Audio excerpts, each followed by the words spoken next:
আমরা এখন দেখতে পাচ্ছি আমেরিকা সুপার পাওয়ার, তাই না? দেখছেন তো দাবানলের কি অবস্থা হয়েছে, দেখছেন না? এটা কঠিন এক অবস্থা, হ্যাঁ, মেসাকার হয়ে গেছে। কোথায় জানেন? আমেরিকার একটা শহর আছে, নাম লাস ভেগাস। এই লাস ভেগাস একটা শহর। এই পুরো শহরে যে টাউন, মেইন টাউন যেটা, যেমন আমাদের সিরাজগঞ্জের টাউন হচ্ছে কি সিরাজগঞ্জ শহর, তাই না, সদর। এই লাস ভেগাসের যে মূল জায়গা, এই জায়গাতে টাউনটার নাম তারা রাখছে সিন সিটি। কি নাম রাখছে? Sin city. ইংরেজি শিক্ষিত জানেন, সিন মানে হলো পাপ। সিন মানে কি? পাপ। সিন সিটি মানে কি? পাপের শহর। সিন সিটি মানে পাপের শহর।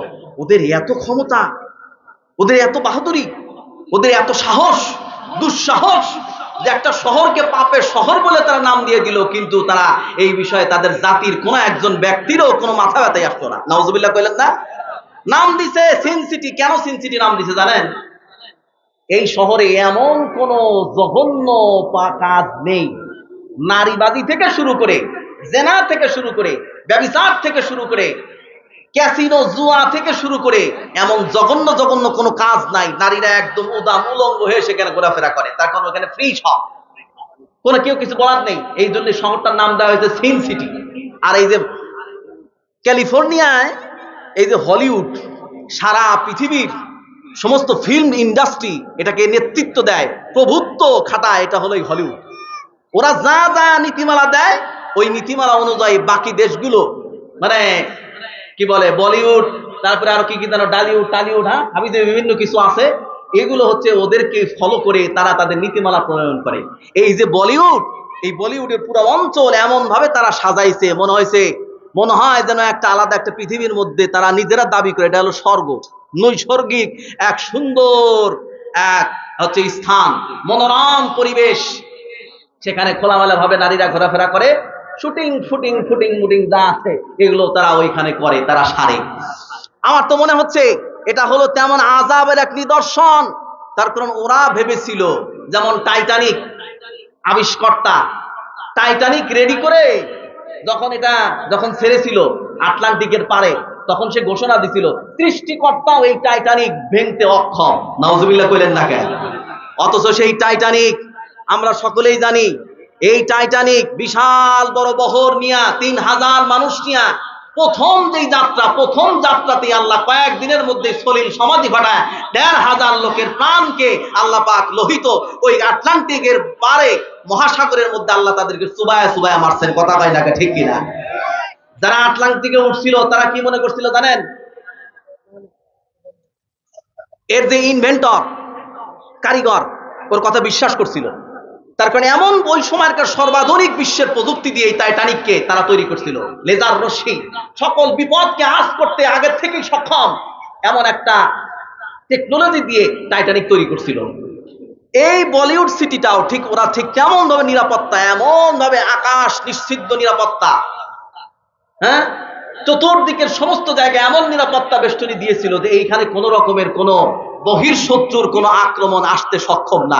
কিন্তু আল্লাহর মার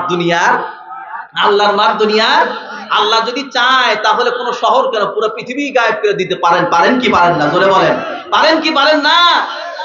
নূহ আলাইহিস সালাতু ওয়াস সালামের কথা আল্লাহ কোরআনে তুলে ধরছেন। নূহ আলাইহিস সালাতু ওয়াস সালামের জাতি সব থেকে এই পৃথিবীতে যত নবী রাসূলগণ আগমন করেছেন, হযরতে নূহ নবী আলাইহিস সালাতু ওয়াস সালাম তিনি সব থেকে বেশি উম্মতের জন্য তিনি দাওয়াত প্রদান করেছেন এবং তিনি সব থেকে বেশি সময় ক্রন্দন করেছেন। এই জন্য নূহ নবী, নুন ওয়াও হা নূহ শব্দের অর্থ হলো অধিক ক্রন্দনকারী। অধিক কি? ক্রন্দনকারী। উম্মতের বিরোগ ব্যথায় উম্মত জাহান্নামে চলে যাচ্ছে, কুপথে বিপথে অহংকার করছে, তাকাব্বুর করছে, আল্লাহ পাক পছন্দ করছেন না। নবী এটা বুঝতে পারছেন, এই জন্য নিজের উম্মতের প্রতি দরদের কারণে নূহ নবী এত বেশি ক্রন্দন করেছেন। আল্লাহ রাব্বুল ইজ্জাত ওয়াল জালাল কোরআনে কারীমের মধ্যে সেই রূপক নামটাকে নূহ নবীর নাম হিসাবে আল্লাহ পাক তুলে ধরেছেন। বলেন সুবহানাল্লাহ। নূহ নবীর কথা আল্লাহ পাক বলেন, فدعا ربه أني مغلوب فانتصر ففتحنا أبواب السماء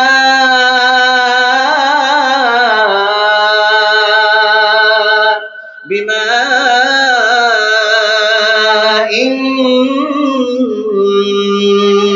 منهمر وفجرنا الأرض عيونا فالتقى الماء على أمر قد قدر নূহ নবী যখন কাঁদতে কাঁদতে কাঁদতে কাঁদতে সময় পার হয়ে গেল, 1000 বছর যখন অতিবাহিত হয়ে গেল, আল্লাহ পাক নূহ নবীর উম্মতকে সাথ দিতেই থাকলেন। পাপ পঙ্কিলতায় যখন বড় হয়ে গেল, একদম যখন সীমাতিরিক্ত মাত্রাতিরিক্ত যখন হয়ে গেল, নিজেরা মনে করলো মান আসাদ্দু মিন্না কুওয়া, আমাদের চেয়ে শক্তিশালী কে আছে, আমরা প্রভুর চেয়েও শক্তিশালী, যদি নূহ পারে তাহলে যেন আমাদেরকে আযাব দিয়ে দেখায়। আল্লাহ রব্বুল ইজ্জাত ওয়াল জালালের কাছে এই কথা পছন্দ হলো না। রব্বুল ইজ্জাত ওয়াল জালাল নূহ নবীকে বললেন, নূহ তুমি একটু সময় ধরো। নূহ নবী এইবার আল্লাহর কাছে হাত উত্তোলন করে দোয়া করে ফেললেন, ফাদা রাব্বাহু আন্নী মাগলুবুন ফান্তাসির, আল্লাহ আমি পরাজিত হয়ে গেছি, এই জাতিকে আমি অনেকবার বোঝানোর চেষ্টা করেছি। বাংলার জমিনেও কিন্তু ওলামায়ে কিরাম কিন্তু সমস্ত নীতি নৈতিকতার ব্যাপারে কিন্তু সব সময় কিন্তু তাকে দিয়েছেন। অনৈতিকতা আর হচ্ছে স্বৈরাচারিতা, প্রভুত্ব সব কিছুর ব্যাপারে ওলামায়ে কিরাম কিন্তু সতর্ক করেছেন। কথা বলে না কেন, ঠিক কিনা?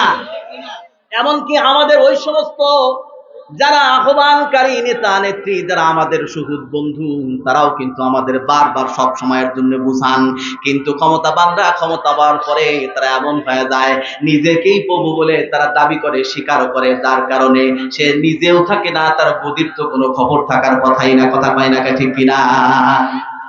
নূহ নবীর সেই কথা আল্লাহ পাক তুলে ধরলেন। আমার নবী নূহ যখন আমার কাছে বললেন, আল্লাহ আমি আর পারতেছি না, পরাজিত হয়ে গেছি। ففتحنا أبواب السماء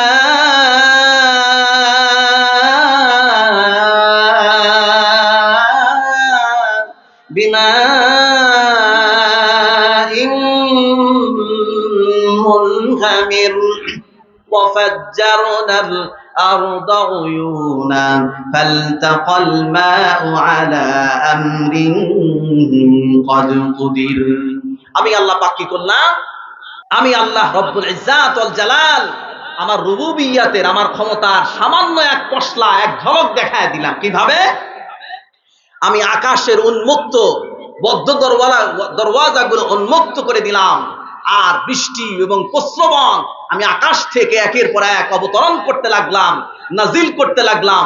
অফাজ্জারনাল আরদা উয়ুনা ফালতাকাল মা আলা আমরিন কদ কুদির, এবং আমি আল্লাহ আদেশ করে দিলাম জমিনকে, জমিনের নিচে যত পানি আছে সমস্ত পানি ঝর্ণার পানির মতো, নহরের মতো উপচে একে একে তুমি পড়তে থাকো। উপরের পানি নিচের পানি যখন এক হয়ে গেল, তখন মহাপ্লাবনে আল্লাহ পাক হাজার হাজার লক্ষ লক্ষ বিদ্রোহী ওই সমস্ত মানুষদেরকে, যারা নিজেদেরকে প্রভু বলে দাবি করেছিল, তাদেরকে আল্লাহ শরীর সমাধি ঘটায়। ক্ষমতার উৎস আল্লাহ, সকল ক্ষমতার উৎস কে? আল্লাহ। শুধু রিমাইন্ড দিয়ে যাই, আমাদের সংবিধানে একটা অনুচ্ছেদ আছে 7-1, 7 অনুচ্ছেদ, 7 অধ্যায়ের একটা কলাম আছে বা অনুচ্ছেদ আছে। এই অনুচ্ছেদে সকল ক্ষমতার উৎস জনগণকে করে দেওয়া হয়েছে। এই যে সকল ক্ষমতার উৎস জনগণ, 7-1 অনুচ্ছেদে সংবিধানের মধ্যে যে কথাটা লিপিবদ্ধ করা হয়েছে, এটা পূর্ণাঙ্গ রূপে আল্লাহর সার্বভৌমত্বের উপরে প্রভুত্ব খাটানো। কথা বলেন না কেন, ঠিক কিনা? আমাদের চাইতে হবে, আমাদের দাবি আছে, এই অনুচ্ছেদকে পরিবর্তন করতে হবে। তার কারণ সকল ক্ষমতার উৎস কে? আল্লাহ। কে বলেন? আল্লাহ।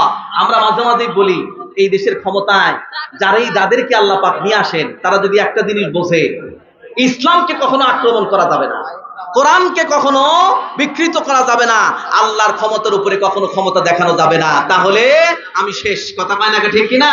আল্লাহ পাক আমাদেরকে বুঝে সেইভাবে এই দেশটা, এই দেশের জনগণকে এবং আমাদের সকলকে আল্লাহ পাক হেফাজত করেন। বলি আল্লাহুম্মা আমিন।